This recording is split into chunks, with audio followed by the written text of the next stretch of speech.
Dear students, in the last class we are discussing the algorithms and flowcharts. Okay, so we already discussed some problems based on the algorithms. Okay, so now we have to discuss some more examples on the algorithms. So in the algorithms, so whatever it may be the problem, the first step is always start. That is the step 1, start. So now you have to solve the two numbers are equal or not. So first thing is, first you have to find out the number of inputs. The question is two numbers are equal or not, means here the number of inputs are 2. That's why so I have to write input a comma b. So here you can take any variable, any character. Okay. So here there is no computation, only comparison will be there. So that's why we have to use if a is equal to b. Whatever you are giving the input, that will be compared. If the condition is true, then go to step 4, else step 5. In the step 4, so you have to print equal. Step 5, so you have to print not equal. Not equal. Finally, you have to stop. So I already told that second step and third step is more important, because in the second step you have to decide the number of inputs. So based on the input we have to test the condition. Here the question is two numbers are equal or not. Suppose if I enter 5, 10, it should, the computer should display the numbers are not equal or not equal. See here, a is 5 and b is 10. 5 is equal to 10. It becomes wrong. Then it will go to the else block. In the else block, we have to return step 5. Else step 5 means it will come to the step 5 and directly it will execute the step 5. Either step 4 will be executed or either step 5 will be executed. At a time, step 4 and step 5 cannot be executed, because if the condition is true, step 4 executed. If the condition becomes wrong, then only the else block will be executed. So this is the main important thing. Finally, you have to stop the particular algorithm.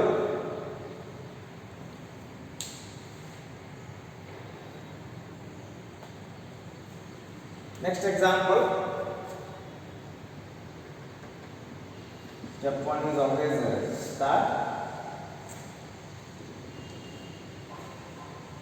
To check whether the given year is leap year or not. Okay, so here leap year means the number of days. Once in a year, the number of days are 366. That is, leap year means it will come once in a 4 years. Okay, so here 4 can be used in the program, but one thing you have to remember is based on the days we are not calculating the leap year, based on the year, so you have to calculate the leap year. Okay, means here the number of input is only single, that is year. Step 2 is input year. Why you have to use the 4? Because once in a 4 years the leap year will come. That's why we have to use the 4. Here one input is a year and another one is 4 is there. So how to compare the number or the year which is divisible by 4 and the remainder must be 0. For example, 2020 is a leap year. Divide by 4. 4 5s are 4 5s. 4 1s are 4 2. Because here the remainder is 0. Again you cannot divide. 4 into 505 is equal to 2020, means the remainder must be 0. So how to write this? If, see here, year modulus 4 is equal to 0. In the computer language, there are two symbols. In the arithmetic operations, plus is as it is, minus is as it is. Multiplication as it is we can use only division and modulus. These two are more important. See here, 4 by 2, the answer is 2. 4 mod 2, answer is 0. It means that here if you are using the division symbol means it will consider the quotient value. If you are using the percentage symbol, this percentage symbol is called as remainder operator or it is a modulus. 4 mod of 2 is equal to 0 means it will consider the remainder value. Okay, but in the leap year concept, I already told that. So the year which is divisible by 4, the remainder should be 0. So that's why we have to use the modulus operator. That is, year mod of 4 is equal to 0. If it is true, then go to step 4. Else step 5. In the step 4, so you have to print a message, whatever it may be the message. Okay. For example, it is a leap year, or simply you have to print leap year. Okay. Here print double quote. So here whatever you have to return within the double quote, the same text has to be displayed on the monitor. So it is leap year.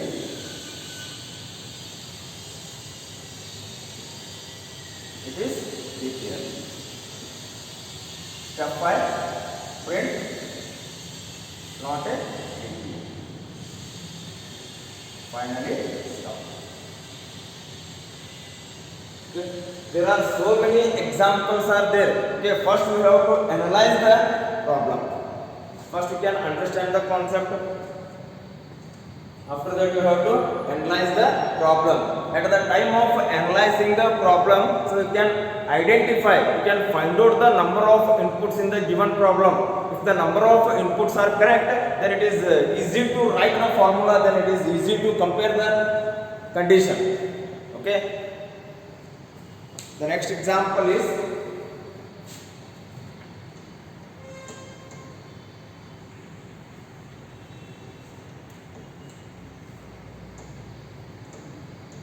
to check whether the given number is even or odd. Even or odd.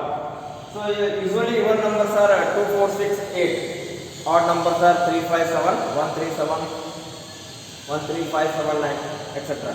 Okay, but so why we call it as a even numbers and why we call it as a odd numbers? The number which is divisible by 2 and the remainder must be 0. Even 3 is also divisible by 2, 4, 5 is also divisible by 2, but you will not get the remainder value as 0. Only one time you can divide. For example, if you consider 3.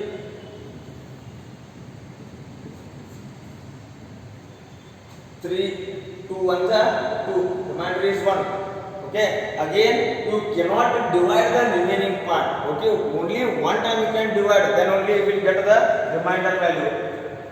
Any value which will be divisible by 2 and the remainder must be 0, those numbers are called as even numbers. Other than 0, whatever it will come, that is nothing but the odd numbers. Okay, so here the number of input is only 1, that is input of A. See here, compulsory you can use 2 because in the definition of the even number is the numbers which are divisible by 2 and the remainder must be 0 is there. So A is the input and 2 is the compulsory we have to use. Then how to write a condition? If A, here we have to use the remainder value. For that purpose A mod 2 is equal to 0. For example, if I given 4 as an input value, 4 mod of 2 is 0. 0 is equal to 0, condition is true. Then go to step 4, else. Step 5. In the step 4, we have to print even. Step 5, we have to print odd. Finally, stop. So this is the method of solving the algorithms. So algorithm is a step-by-step procedure to solve the problem, whatever it may be the problem. So you can solve step-by-step. Don't skip the step. Okay, directly you cannot start with the second step. Compulsory you can write the step 1. Here step 1 indicates the beginning of any algorithm. Start means you are starting the particular problem algorithm. And one more thing is second step is always input. Why we have to write the input? Because first we can feed the data, first we can give the input, then only the system will calculate. After calculating, the system will display the message to the user. For that purpose you have to write the instruction. For that purpose you have to write the some statements, that is nothing but the print statement. Suppose if you are not writing the print statement means it will not generate any error, but it will not display the output to the user. Simply it will calculate and it is present inside the system, not visible to the user. For that purpose you have to write the print statement.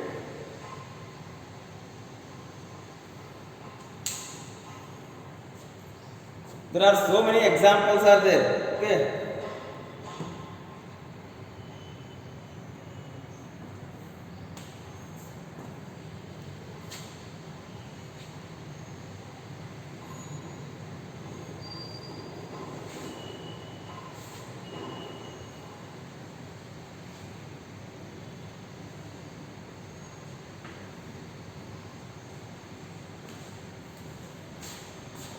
Next is characteristics of algorithms. Then what are the characteristics of algorithms? So the first characteristics of algorithm is input. Input. Okay. So here input indicates the, so before computing the any calculation or before comparison, okay, before processing, so first we can feed the data into the system, that is nothing but the input.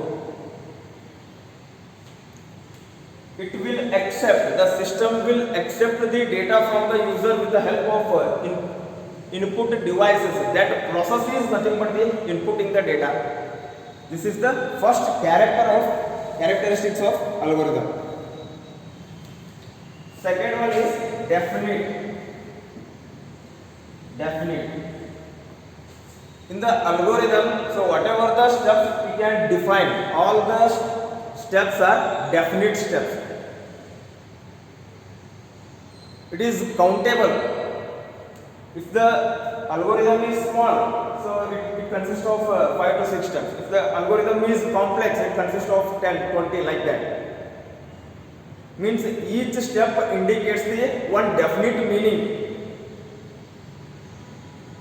So that's why, so definite is another characteristics of algorithm.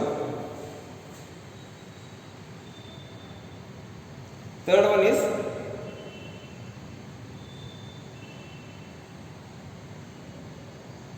effective.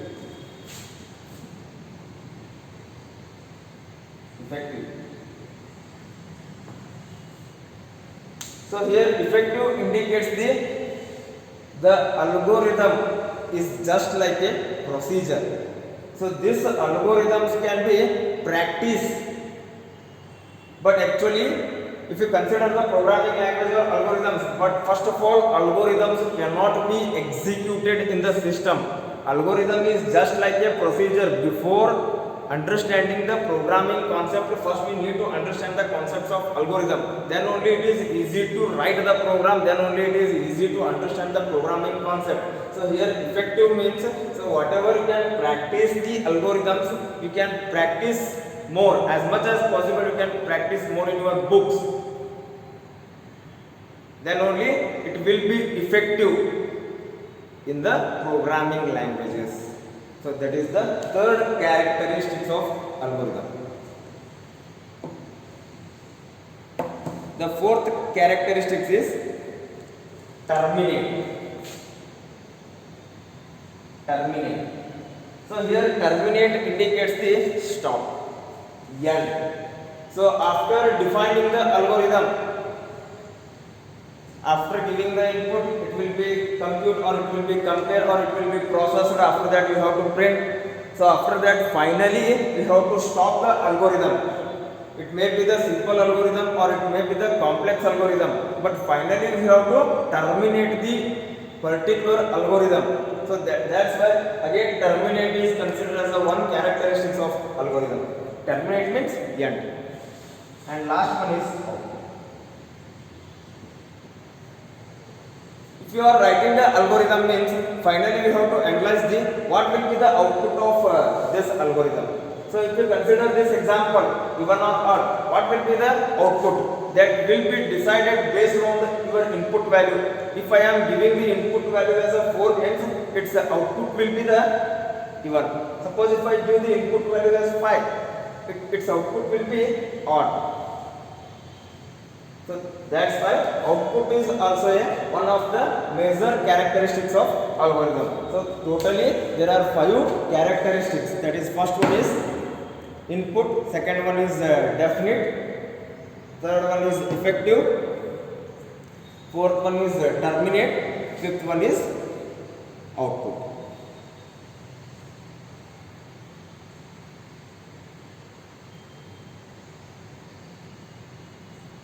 Then what are the advantages of algorithms? So these 5 are the characteristics of algorithms, and advantages of algorithms are, so it is a step-by-step procedure to solve the problem. Whatever it may be the problem, so you can solve step by step. Then only it is easy to understand the particular algorithm. Suppose if you are skip the step means it is sometimes if the algorithm is complex, so it is difficult to understand some particular steps. That's why whatever you have to mention the steps in the algorithm, it must be clear. It must be easy to understand. So that is the first advantage. Second advantage is it is completely independent of the programming language.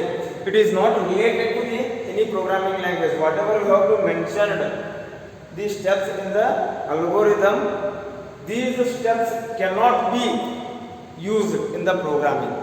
We have to use some logic. We have to use for example, input of in the programming also you have to give the input. But here input of A is there, the same pattern, the same structure cannot be used in the programming language. Means it is not dependent on the programming language. It is simply generally defined to understand the programming concept before you can study the algorithms. Suppose if you are directly learn any programming language, means it is a little bit difficult. So before that only you have to understand the algorithms. Then it is easy to understand the program, because whatever the problems will come in the algorithm, the same problems will be in the programming also. At least you have to know some basic concepts of programming in the algorithm. For example, even or odd. If you consider any programming language, if you consider any algorithm, the concept is same only. Even number means the numbers which are divisible by 2, the remainder must be 0. The concept is the same. In the algorithm, at least you know at least 50% of the concept. If you know the 50% of the particular concept, means then it is easy to write the program, then it is easy to learn the programming language. So that's why algorithm is not dependent, it is completely independent of the programming language. That is also one advantage of algorithm.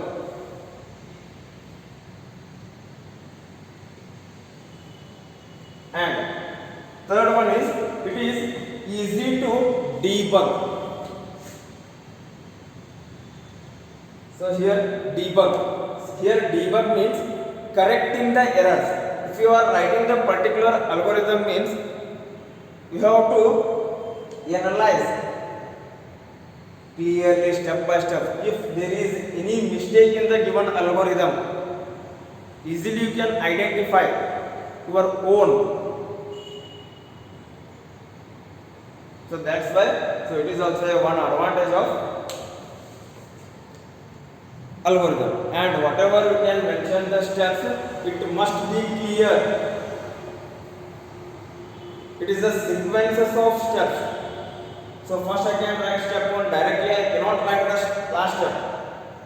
So step by step you can solve. Each step must be clear, each step must be easily understand, easy to write.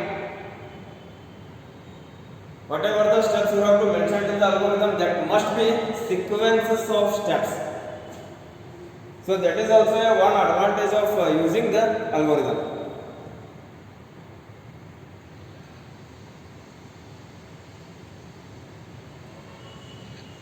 Then what are the disadvantages of algorithm?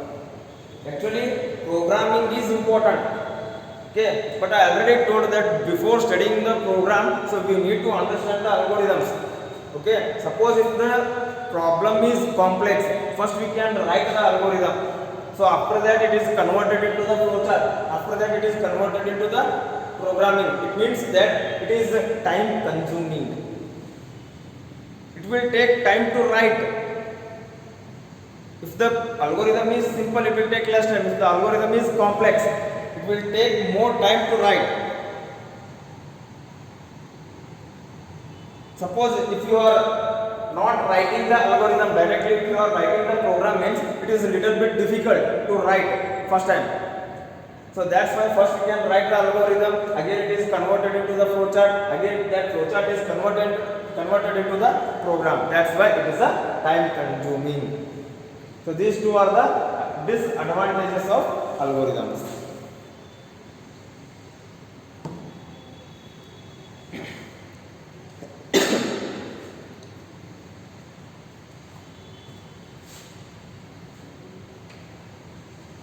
Next is flowchart.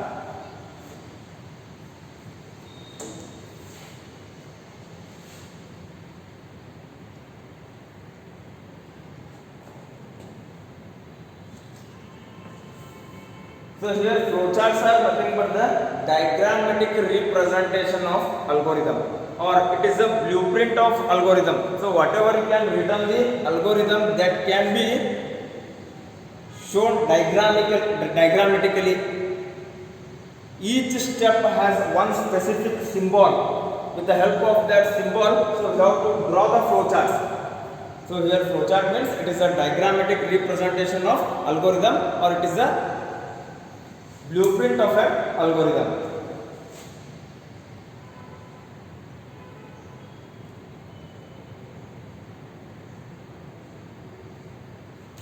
In flowcharts, there are two types. First one is program flowcharts. Second one is system flowcharts.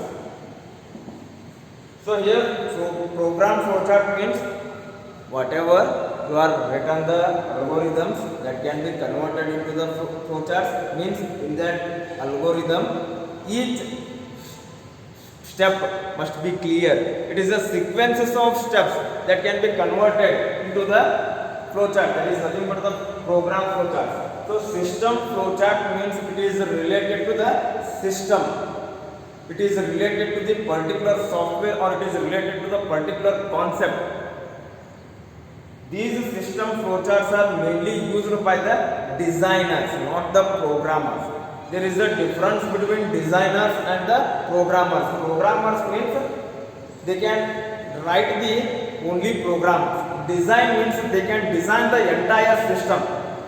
That is nothing but the system flowcharts.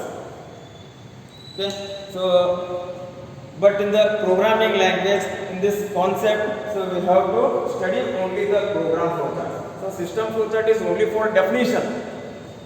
It does not have any inbuilt symbols. Program flowchart means, because if you are writing the program, if I am a programmer, or if you are a programmer, you are writing the algorithm, or if you are writing the program, means that can be converted into the flowchart. Means user instructions can be converted into the flowcharts. So that is called as program flowcharts.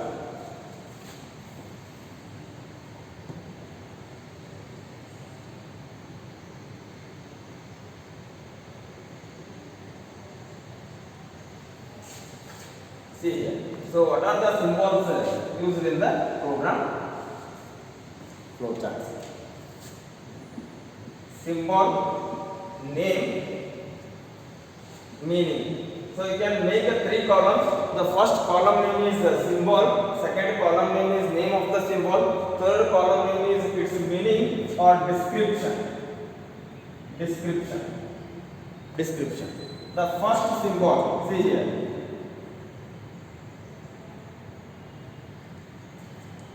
Two lines, curve, that is oval, name is oval. Meaning or description, start and stop. start and stop. Means in the algorithm, wherever you can mention the start and stop, that can be represented with the symbol oval. Second one,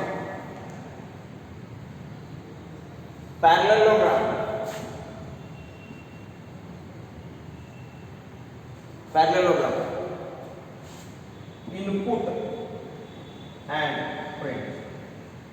So wherever you can mention the input and print, those steps, those instructions can be represented inside the parallelogram. Step 3, rectangle. Processing. Processing. 4, rhombus, diamond figure. Test the condition. Test condition. Test condition. Means if you are using the if condition, that if can be mentioned in the rhombus symbol. Fifth one, small circle. Small circle.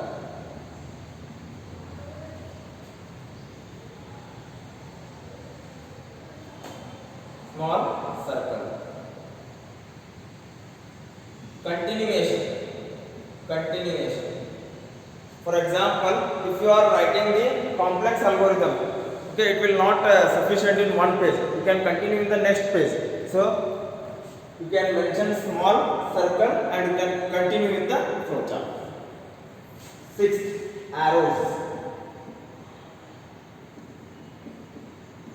Arrows for connecting, for connection. 7th. See here, there are 6 sides. 1, 2, 3, 4, 5, 6. Hexagonal. Hexagonal. Looping. So it will come in the next upcoming classes. So here looping means it is a repetition. For example, if you want to print the number from 1 to 100, 1 to 100 means you are not giving the 100 inputs. Only you have to give only the limit of the numbers, that is 100. If I give the 100 to the system, means it will print from 1 to 100. So for the repetition purpose, for step means it will repeat from 1 to 100. So that's why we have to use the concept of hexagonal. So these 7 are the symbols used in the flowcharts. So just I will show an example. So just I will write here simple example. See here, sum of 2 numbers. In the algorithm, you have to mention step. Here there is no need to mention the step. Directly you have to draw the flowchart.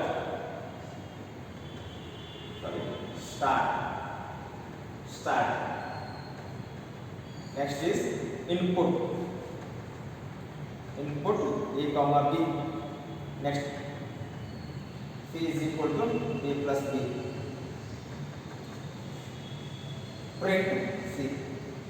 Finally, stop. See, first one is oval. Start and stop. Start and stop can be represented using the oval symbol. Parallelogram, input and print. Input of A comma B, print of C. That can be represented parallelogram. So here rectangle means processing. Here processing indicates the without comparison. Whatever you have to mention the formulas, like C is equal to A plus B, simple interest is equal to PTR by 100, pi r square. Okay, so whatever the formulas are there, so that can be mentioned in the rectangle. That is C is equal to A plus B. Okay, so in the previous class, so whatever I have to solve normal examples, so just you can convert all examples to the flowcharts. Then only you will get the complete idea about the flowchart. In the next class, I will show how to draw the flowchart for if condition. Okay, thank you.